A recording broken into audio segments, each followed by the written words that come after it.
नमस्कार, मैं हूं पूजा सिंह। स्वागत है आप सभी का आपके अपने राजपथ और बुलंद आवाज पर। दोस्तों, जवाहरलाल नेहरू विश्वविद्यालय का नाम सुनते ही किसी भी पढ़ने वाले इंसान के मन में, यानी कि जो शिक्षा को महत्व देता है, शिक्षा का महत्व समझता है, जीवन में कुछ करना चाहता है, जीवन में कुछ बनना चाहता है, तो उसके जहन में सबसे पहले यही ख्याल आता है कि काश हम भी इस विश्वविद्यालय का हिस्सा बन पाते, काश हम भी यहाँ पढ़ाई कर सकते। एक बार मैंने भी कोशिश की थी जेएनयू में, जो उनका आईआईएमसी है, Indian institute of mass communication, पत्रकारिता की पढ़ाई करने के लिए मैंने भी वहां पर एक बार एंट्रेंस दिया था, लेकिन दुर्भाग्यवश उसमें मुझे सफलता नहीं मिल पाई। खैर, ये तो अपनी अपनी भाग्य की बात है कि किसको कहाँ से पढ़ाई करने का मौका मिलता है। लेकिन ये तो हम डेफिनेटली कह सकते हैं कि जेएनयू मतलब जेएनयू है। उसमें ऐसे ही एडमिशन नहीं मिल जाता है किसी को। जो बहुत अच्छे होते हैं पढ़ने में, पढ़ाई के प्रति समर्पित होते हैं, जो जीवन में कुछ करना चाहते हैं, वो एंट्रेंस टेस्ट देते हैं, उसमें पास होते हैं, तब वहां पर एडमिशन मिलता है। बात चाहे हम जेएनयू की करें यहाँ पर, या जामिया की करें, या एएमयू की करें। अब ये देखिए कि पिछले कुछ सालों में जेएनयू को जिस तरीके से बदनाम करने की कोशिश की गई, उसको इस तरीके से पेश किया गया दुनिया के सामने कि अब यहाँ पर पढ़ लिख करके बहुत अच्छे इंसान नहीं निकलते हैं, अब यहाँ पर देशद्रोही पैदा होते हैं। जेएनयू देशद्रोही बना रहा है। यहाँ के जो प्रोडक्ट्स हैं वो देश को तोड़ने वाले हैं। इस तरीके का एक प्रचार, इस तरीके की एक भ्रामक खबरें जेएनयू के बारे में लगातार स्प्रेड की गई। टुकड़े टुकड़े गैंग का अड्डा है, ये तो गैंग है। तमाम ऐसे पत्रकार हैं जिनको मैंने सुना है, देखा है, जो जेएनयू को गैंग का अड्डा बताते हैं कि उनके हिसाब से वहां गैंग्स बनते हैं, जबकि क्या बनता है वहां पर ये हम और आप बहुत अच्छे से जानते हैं। इसी का ही नतीजा रहा इस बार भी, जो वहां पर छात्र संघ चुनाव हुए, उसमें अखिल भारतीय विद्यार्थी परिषद का सूपड़ा साफ हो गया। किसी भी सीट पर इन्हें जीत नहीं मिली। एबीवीपी जो है वो भारतीय जनता पार्टी द्वारा पोषित उनकी एक शाखा है। नफरत कितनी भी कर लो आप, कितनी भी फैला लो, लेकिन उसकी उम्र बहुत छोटी होती है। झूठ की और नफरत की उम्र बहुत कम होती है, और सच हमेशा जिंदा रहता है, अच्छाई हमेशा जिंदा रहती है। तो आप कितनी भी नफरत फैला लीजिए, लेकिन वो मोहब्बत के सामने, भाईचारे के सामने हमेशा बौनी ही साबित हुई है। इस बार के इलेक्शन में ये साबित हो गया। जिस तरीके से जो 4 मुख्य सीट थी उन पर लेफ्ट का कब्जा हुआ, एक सीट बापसा के हिस्से में गई है। आप ये देखिए पूरा माहौल जो था जेएनयू का, क्योंकि 22 मार्च को वहां वोट पड़े थे और 24 मार्च को वहां पर नतीजे आ गए। पूरा माहौल यूनिवर्सिटी का इस तरीके का था कि जय भीम, लाल सलाम, भारत माता की जय के नारों से गूंज उठा। जिसको ये कह करके बदनाम किया गया कि भारत माता की जय के नारे नहीं लगते, यहाँ पर टुकड़े टुकड़े गैंग के नारे लगते हैं, इस तरीके की तमाम बातें जैसे कही गई थी, मैं पहले ही बता चुकी हूँ आपको, वो सब कुछ झूठ साबित हुआ। और ये सच्चाई है ही नहीं। जो जिस तरीके से दिखाया गया, जिस तरीके से परोसने की कोशिश की गई, वो कितना सच है ये हम भी जानते हैं, आप भी जानते हो, और दुनिया भी जानती है, क्योंकि मूर्ख नहीं है कोई।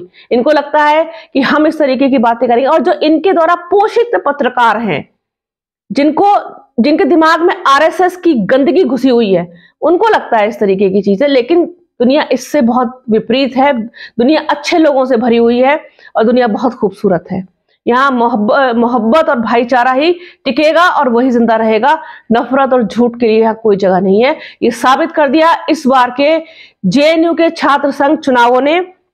जवाहरलाल नेहरू विश्वविद्यालय में 4 साल के बाद छात्र संघ चुनावों में एक बार फिर से लाल झंडा फहराया गया। लेफ्ट के संयुक्त गठबंधन ने अध्यक्ष, उपाध्यक्ष, सचिव और संयुक्त सचिव की 4 सीटों पर कब्जा जमा लिया। अखिल भारतीय विद्यार्थी परिषद की बहुत कोशिशों के बावजूद उनको एक भी सीट हासिल नहीं हुई। अध्यक्ष पद पर ऑल इंडिया स्टूडेंट एसोसिएशन आइसा के धनंजय ने कब्जा जमाया है। और आप ये देखिए कि धनंजय दूसरे ऐसे प्रेसिडेंट हैं जो दलित समाज से आते हैं। इससे पहले एक बार और दलित समाज के यहाँ की जेएनयू के प्रेसिडेंट रह चुके हैं। उपाध्यक्ष पद पर स्टूडेंट फेडरेशन ऑफ इंडिया के अभिजीत घोष ने, सचिव पद पर बिरसा अंबेडकर फुले स्टूडेंट्स एसोसिएशन बापसा की प्रियांशी आर्या और संयुक्त सचिव पद पर ऑल इंडिया स्टूडेंट्स फेडरेशन के मोहम्मद साजिद ने जीत हासिल की है। शुक्रवार को मतदान हुआ था और 7,751 मतदाताओं में से 5,656 ने मतदान किया था। 10 वर्षों में सर्वाधिक मतदान है ये, 73%। इस बार सबसे ज्यादा वोट पड़े वहां पर। अध्यक्ष पद पर 8 प्रत्याशी मैदान में थे। इनमें मुख्य मुकाबला संयुक्त लेफ्ट गठबंधन और एबीवीपी के बीच में था, जिसमें अध्यक्ष पद के धनंजय को 2,500 से ज्यादा वोट मिले और वहीं अखिल विद्यार्थी परिषद जो है उसकी तरफ से उमेश चंद अजमीरा को उतारा गया था, जिनको 1,676 ही वोट हासिल हुए। धनंजय ने उमेश को 922 वोटों से करारी शिकस्त दी। आप भी देखिए कि जिस तरीके से पूरा एक कहना चाहिए ना कि प्रचारित जो चीजें थी नफरती गैंग के द्वारा, वो यहाँ पर टूटती हुई दिखाई दी और एक बार फिर से पूरा जो जेएनयू का माहौल है वो लाल गुलाल और नीले गुलाल से सराबोर हो गया।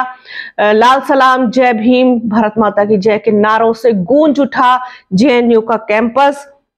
जो दूसरे संगठन थे उनके प्रत्याशी कुछ खास कमाल नहीं दिखा सके, उनमें से किसी को भी 1,000 वोट भी हासिल नहीं हुए। अब जो चीजें हो रही हैं, जिस तरीके से बदलाव हो रहा है, आप ये देखिए, वो बड़ा संकेत है।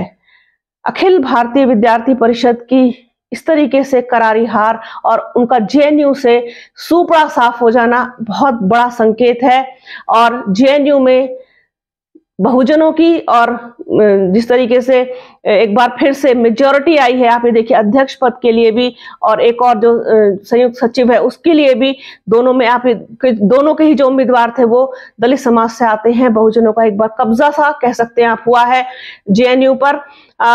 इसलिए मतलब एक संकेत है, एक बदलाव का संकेत है कि जो नफरत करने वाले लोग हैं उनके लिए कोई जगह नहीं है, ना जेएनयू में ना इस देश में। ये जो चुनाव थे इसमें सबकी निगाहें टिकी हुई थी, क्योंकि जेएनयू हमेशा से टारगेट रहा है इन लोगों के लिए कि यहाँ पर, क्योंकि उसमें आप ये देखिए कई सारी चीजें हैं जो मैं मानती हूँ। जेएनयू में सबसे पहले तो जवाहरलाल नेहरू का नाम जुड़ा हुआ है, उस नाम से तो उनको सख्त चिढ़ है। हर चीज के लिए दोषी तो इस देश में नेहरू हैं, उन्होंने ही सब कुछ कर दिया गलत सलत। खैर, ये तो मतलब बेकार की बातें हैं, सच्चाई हम और आप सब जानते हैं। ये एक जो चीज थी एक नई निकल के आई है सामने कि एबीवीपी की जिस तरीके से करारी हार हुई है, सुपड़ा साफ हो गया, लेफ्ट का कब्जा हुआ। साथ ही साथ बापसा जो एक मतलब बहुत ही एक्टिव राजनीतिक दल है स्टूडेंट्स के, खासतौर पर अगर उनके परिप्रेक्ष्य में बात करें तो उनकी कैंडिडेट का जीतना ये अपने आप में बहुत मायने रखता है। तो आने वाले भविष्य में जो राजनीतिक भविष्य होगा उसमें कहीं ना कहीं आप देखेंगे कि इस तरीके से जो बहुत ब्रॉड सोच रखते हैं उन कैंडिडेट्स का होना राजनीति में देश के लिए अच्छी चीज है, अच्छा संकेत है। तो ये एक चीज थी कि जेएनयू में चुनाव हुए, 4 साल बाद हुए, सबसे ज्यादा मतदान हुआ इस बार 10 सालों में, बहुजनों का यहाँ पर कब्जा हुआ, 2-2 पद हासिल हुए, आप कह सकते हैं उसमें एक माइनॉरिटी भी शामिल है। तो ये चीज जो हुई, सोचा अपने दर्शकों के साथ इसको शेयर किया जाए, आपको कम से कम पता चले और उन लोगों तक भी मैसेज जाए जिनको ये लगता है कि जो जेएनयू है वो गैंग्स हैं और यहाँ पर मतलब देशद्रोहियों का अड्डा है जेएनयू। इस तरीके की जो बातें करते हैं, इस तरीके की जो कहना चाहिए नेगेटिव मैसेज देते हैं और इस तरीके की सोच को बढ़ावा देते हैं, उन लोगों के मुंह पर ये करारा तमाचा है। मैं कहूंगी जिस तरीके से ये सारी चीज हुई, सारा इलेक्शन हुआ, जीत हासिल हुई, इन लोगों का सुपड़ा साफ हो गया। और एक दिन आएगा ऐसा जब इस देश से भी नफरती चिंटुओं का सुपड़ा साफ होगा। तो सोचा अपने दर्शकों के साथ इसको शेयर किया जाए। इसी तरीके के और तमाम मुद्दे, तमाम बातें आपके साथ शेयर करती रहूंगी। आप बने रहिए राजपथ और बुलंद आवाज के साथ। हमारे चैनल को लाइक कीजिए, शेयर कीजिए, सब्सक्राइब कीजिए, बेल आइकन जरूर दबाइएगा। अपना और अपनों का बहुत ख्याल रखिए। जल्द मिलूंगी आपसे एक नए वीडियो में एक नए मुद्दे के साथ। तब तक के लिए जय हिंद। और हाँ, प्लीज वीडियो को पूरा जरूर देखिएगा और ज्यादा से ज्यादा शेयर कीजिएगा।